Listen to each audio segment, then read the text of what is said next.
So I'm on my way to meet Mohammed El Masri. This guy is very, very interesting, okay? 2012, graduates from Vancouver Film School. He's a writer, he's a director, he's a producer, he's done it all. He's working with BBC America, he's worked with HBO. This guy's got an incredible career timeline, but what I love about Mohammed is that he didn't want to just meet in any old coffee shop. No, no, no. Before you meet with Mohammed, when he comes back to Vancouver, you gotta go to the bookstore. So this is where I'm going to check him out, and I think you're gonna dig him.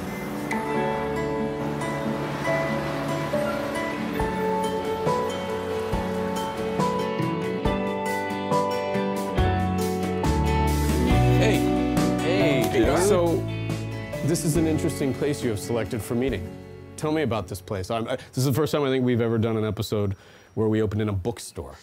Yeah, well, you know, the Paper Hound was kind of in the lineage of bookstores on Pender, came after McLeod's. McLeod's has been around forever, but, you know, McLeod's is like, you know, like a bookstore. Somebody picked up a bookstore and like shook it violently and then put it back down and said, yeah, let's just keep it that way. In the digital age, I think that says a lot about you, that the bookstore is where you would want to hang out. What do you think about the importance of storytelling? What, you know, are you aware of that? Do you see that as restrictive when you begin a project? Talk to me about storytelling today and how that impacts you.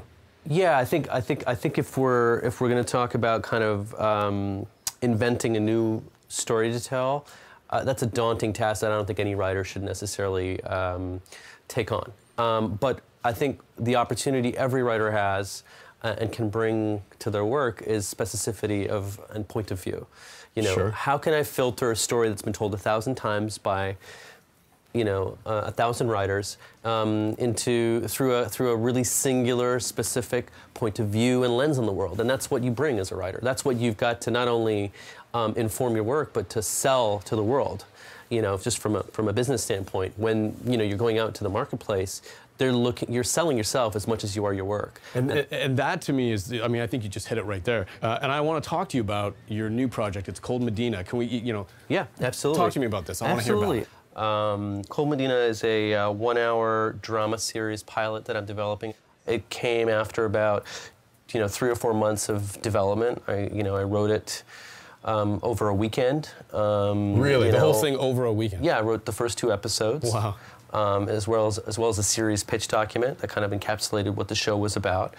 And the show is really largely about, it's kind of hewn from my childhood, coming to North America with my family as refugees of the Lebanese Civil War. Mm-hmm. So it's drawn from a lot of autobiographical elements, but it's fictional. You say it was over a weekend, but had this been an idea that, you know, was germinating for weeks or months beforehand? I mean, I find that for a lot of people, they're going to be inspired that you got to reach that level and you're doing that. It can't be as easy as just a really creative weekend. No. I mean, for me, writing is the actual act of typing, you know, a script, I think is like 5% of actual writing. You know, most of writing, 95% of writing, as far as I'm concerned and as far as what I've seen, is problem solving, you know, structure, thinking about characters and background, and really incubating an idea. And the idea itself is, I mean, that was 35 years in the making. I mean, that's just life stuff that had kind of built up, you know, as far as like a story that I wanted to tell that was about a particular experience that I had. And I think for any writer, that's what you have to do. You have to kind of mine, not necessarily non-fiction elements of your life, but, you know, just kind of what are the kind of overriding themes and ideas that have shaped your life and the path you've taken in any kind of way. And that's where Cold Medina came from. And so that also, with all the kind of political tumult in the world and of course, having to do with, you know, particularly Syria and the and, you know, just also the way that people who were like me were portrayed in television and film, and I kind of wanted to upend that narrative and how these people were perceived. So it was a lot of things coming together, and it came out in this particular project. You did it, you know, in an impressive fashion. I mean, you've only graduated from VFS 5 years ago. Yeah. Not bad, my friend. No, 2012, and I started my assistant gig on Continuum with Simon Barry in early 2012. What would you say to young writers, to young creative producers who want to do something like this? What's step one? I think step one is like really you know, you have to make a choice. You have to make a choice to expose yourself and take a little bit of risk, and really kind of use your fear of failure to your advantage. Kind of leverage that by just being okay with failing. Yeah. And you know, surprise, surprise, when you're kind of okay with failing, you do a lot of good. You know, I feel like I could get lost in here with you all day, man. This is super cool. But I'm gonna need a coffee if I'm gonna keep up with you. I love coffee. Let's go. Thanks, man. Yeah, let's do it. I'm gonna check these out. All right. I feel like it's a ceremony. It is a bit of a ceremony. It's a bit of a ritual. It's part of the experience. When you come here, what they do is when you buy the book, they wrap it in like, you know, in paper, like you're buying a ham. You know, you're buying like a spiced ham or something. It's like, look, it's like giving yourself a Christmas present. Absolutely. They've got a little. It's got the little stamp in it too. I might just leave this wrapped for a few days. Oh, it does have the stamp on it too. Here's a manual of map reading, air photo reading, and field sketching. Part 2. There's a part 1. It's not here.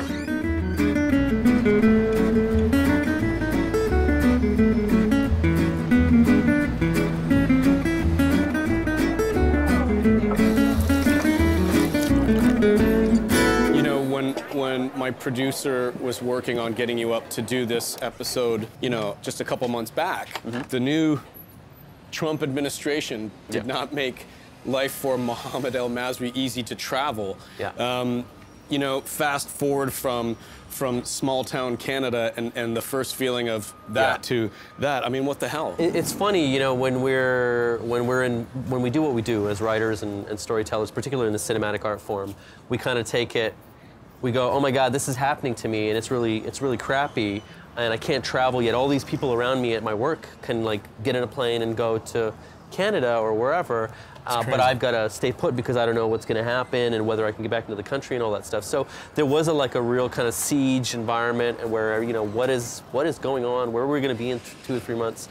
So, you know, I was informed by, you know, immigration lawyers to kind of stay put. You don't know what's happening, but there's that, and then on the other side, you go as a creator, as a storyteller, you go, wow, this is actually now an opportunity, because it's not only an opportunity to tell a story, but it's elevating material you're already working on. So we were in the writers' room with Alan Ball and HBO, and that's when that happened. We were in the midst of that.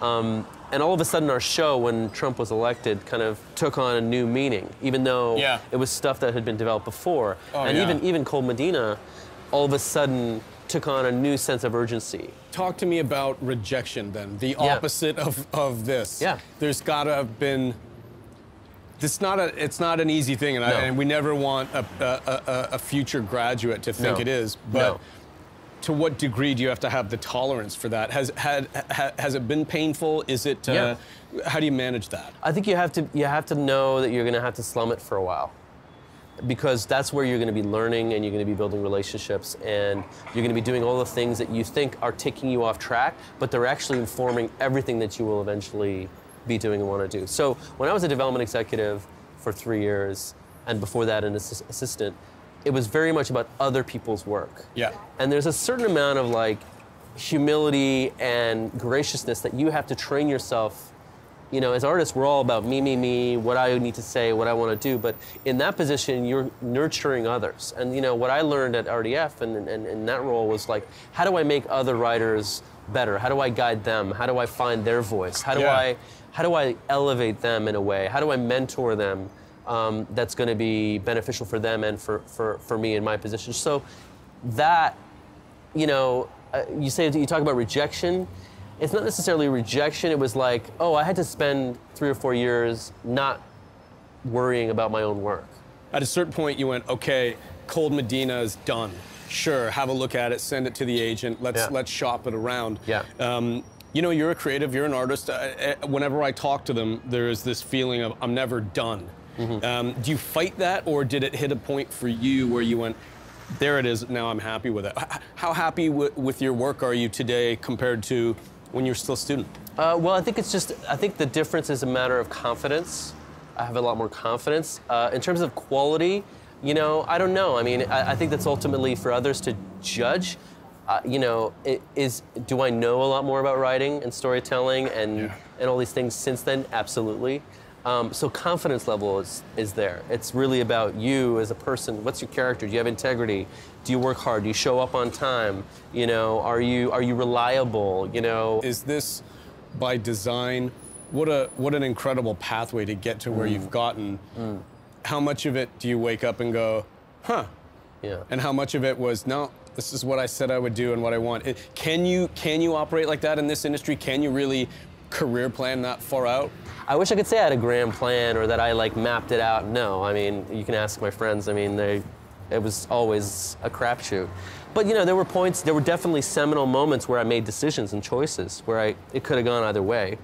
There were, Sure. you know, I could have stayed in advertising, made a lot of money and you know, done just fine. But I made a choice when I had an opportunity to stay to just You're having dump more it. fun. There's no doubt about that, man. Having a lot of fun, man. It's Yeah. amazing. And it's in large part and thanks to my experience at VFS, which was a seminal kind of milestone in that journey. What was Vancouver Film School like? What do you recall? How did it play into where you are? I think it was essential. I mean, you know, I didn't study writing. I'm a writer, but I didn't study writing. I was in the film production. I studied directing and cinematography, which is great because you know, you learn not only the technical aspect of filmmaking, which is really crucial, but just the grammar of cinema. You know, if you're a cinephile and the vocabulary and grammar of a visual medium, that by osmosis and for practical and artistic senses of the word, make you a better writer. I think you just become a better writer by being immersed in it. So I took advantage. I mean, I tried to make the most of it, and I met a lot of really great people and future friends, and also met people in the industry. And that's where I got my opportunity to get my foot in the industry, was through the school. What would you say to anybody who wants to get where you're going? What's the answer? Yeah, I mean, it's really hard, as I said before, to cut out the noise. But I would say, you know, everyone should kind of know that there's not one way. There's not one path. You can kind of be curious about the way people got to where they are and hear my story or your story or anybody's. But at the end of the day, you have to craft your own journey, and you have to make it work for you, and it has to make sense to you. There's 1,000 different ways to get there. Right on. I can tell you, Vancouver Film School is so proud of you. I hope you are enjoying the ride. Thanks a lot. You got to get back to LA, and we'll get you a cab. But I hope you'll come see us again. I plan on it. All right, let's get you out All of right. here.